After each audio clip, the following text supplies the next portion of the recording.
بسم الله الرحمن الرحيم والصلاة والسلام على رسول الله وعلى آله وصحبه ومن والاه أما بعد. Alhamdulillah, this is the first 4 rak'ah from the Taraweeh in this Ramadan. May Allah subhanahu wa ta'ala give us tawfiq ya Rabbil Alameen and reward you all and shower you with His blessing. The Khatira today, Alhamdulillah, we have read, the first part of Surah Al-Baqarah, a half of a juz, and we'll be, inshallah, reading in the next 4 rak'ah, the second half of the juz, inshallah ta'ala. Allah subhanahu wa ta'ala said in the ayat that we have mentioned, amazingly, when you start to read the book of Allah subhanahu wa ta'ala, there is a lot of question required to be answered. And that's why Allah subhanahu wa ta'ala instructed for the believer to reflect on the book of Allah subhanahu wa ta'ala.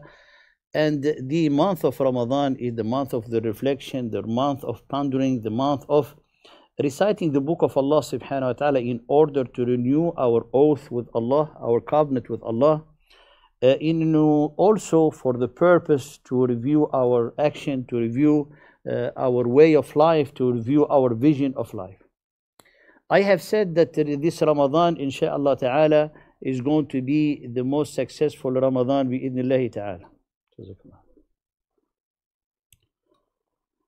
Why? Because in Ramadan, this Ramadan, everything changed. Usually, Ramadan is what it take you like make you to break off with your routine, with daily routine. But subhanallah, the whole world is suspended. The whole world is out of its routine.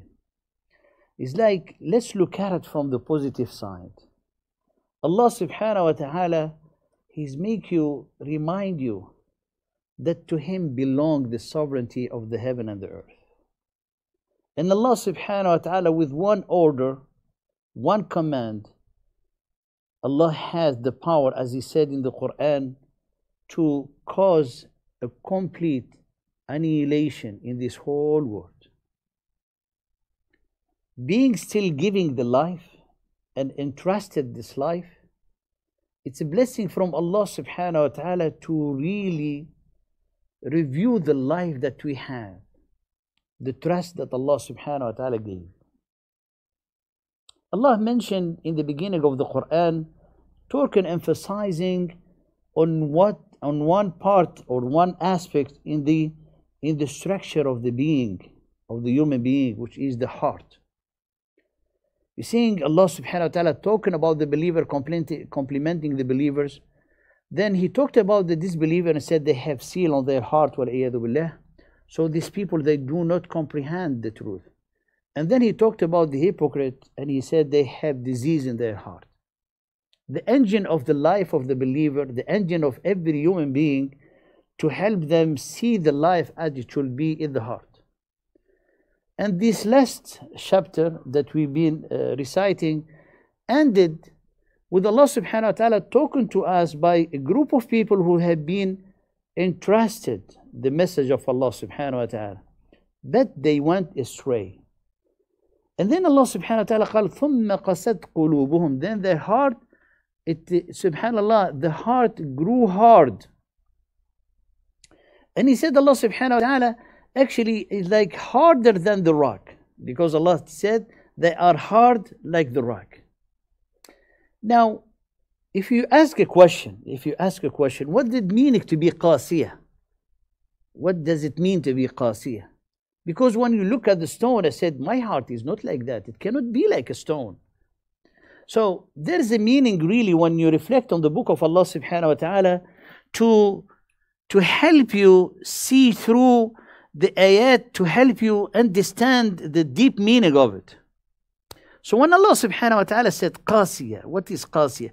What is the element or the aspect of the stone? When you take the stone and it said, subhanallah, there's people, their heart are hardened than this stone. Then Allah subhanahu wa ta'ala put the stone in the relation with the water. If we make the parable and we try to make the comparison and by analogy, so you have your heart and the light, because the stone and the water which gives life. And you have the heart and the light of the guidance will give thee life for the whole soul. So if you have the heart, subhanallah, is as a stone, so what is the way to, the resemblance between the stone and the heart? It's not really how hard it is,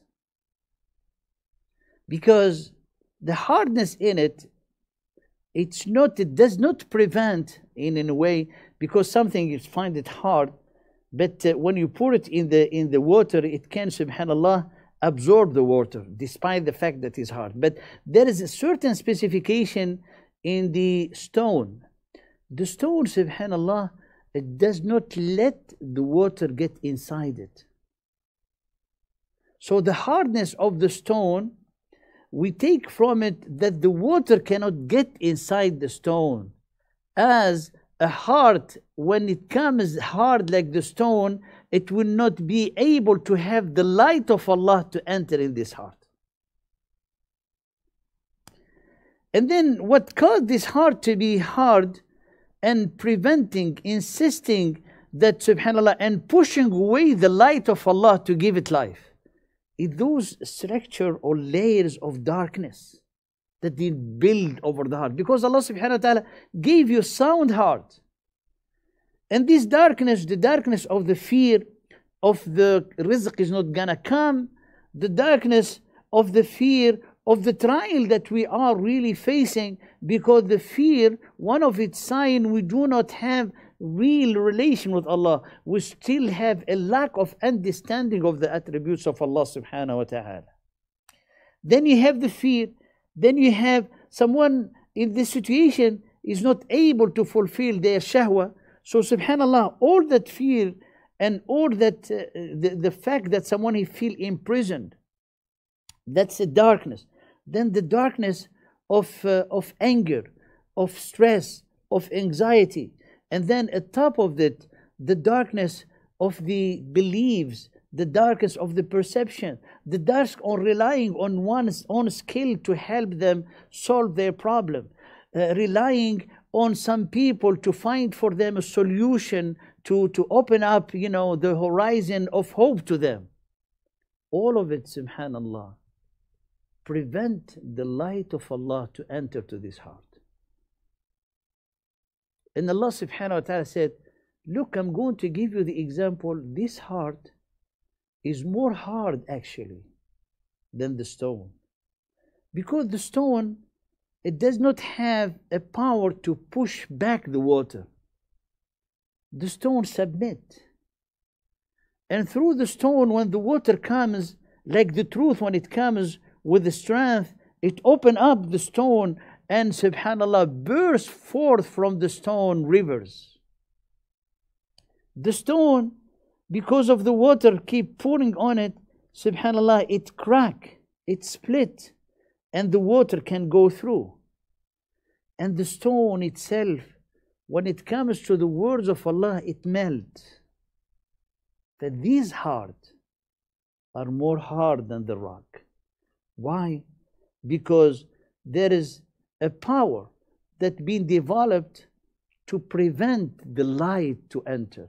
So not only the hardness of the heart that is covered by the layer of the darkness, but our action making the light of Allah subhanahu wa ta'ala to not enter. And these are the dead hearts. Today is the first night of Ramadan. And we might have a heart like this. We might have hard hearts preventing the light of Allah to enter. And we want to change this.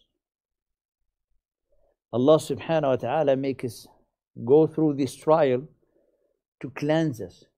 Look at the positive side of the situation that we're going through. Allah subhanahu wa ta'ala, insha'Allah, will protect you. No person will die except by the leave of Allah subhanahu wa ta'ala. But you ask yourself, if you're going to meet Allah subhanahu wa ta'ala, what type of heart you will choose? A hard heart You will not be able even to think about it. Then the glad tidings that I will share with you, if you are listening, you do not have the heart that Allah mentioned, because you have the ability to witness Ramadan by the will of Allah and to cleanse that heart. We all have disease in our hearts, but the issue is not about the disease that you have. The issue, how much effort you will be doing to have the light of Allah penetrate your heart, to transform into your action to be a good action, and then back to your system, it purify your heart. For Allah subhanahu wa ta'ala, having us to witness the time that we live, is to help us understand that you cannot seek joy, you cannot seek good life from other than Allah. And we have explained, everyone who has a hope in the thing or relying on anything, subhanAllah, you see the whole world today is, subhanAllah, everything is stopped. Which is mean everyone is like a build a house like the spider one. So let's build a house in our heart that filled with the light of Allah subhanahu wa ta'ala.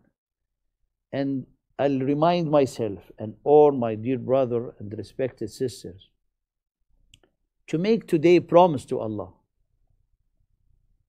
First, to help us not have fear, to help us not be sad.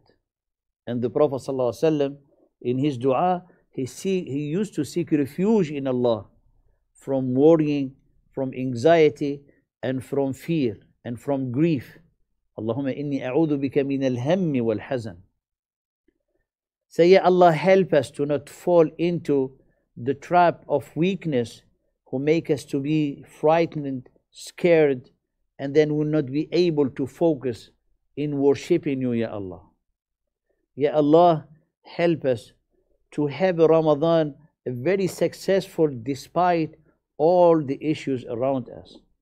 Say, Ya Allah, help us, Ya Allah, to be those sincere servant, truthful servant, those who submit to you, those you listen to, those you answer their dua, Ya Allah. May Allah subhanahu wa ta'ala help us to have a pure heart and help us to clean our system, cure our soul, and make us for those who raise for the good. Jazakumullahu khairan wa barakallahu fikum. And we'll continue, insha'Allah ta'ala, our salat. Barakallahu.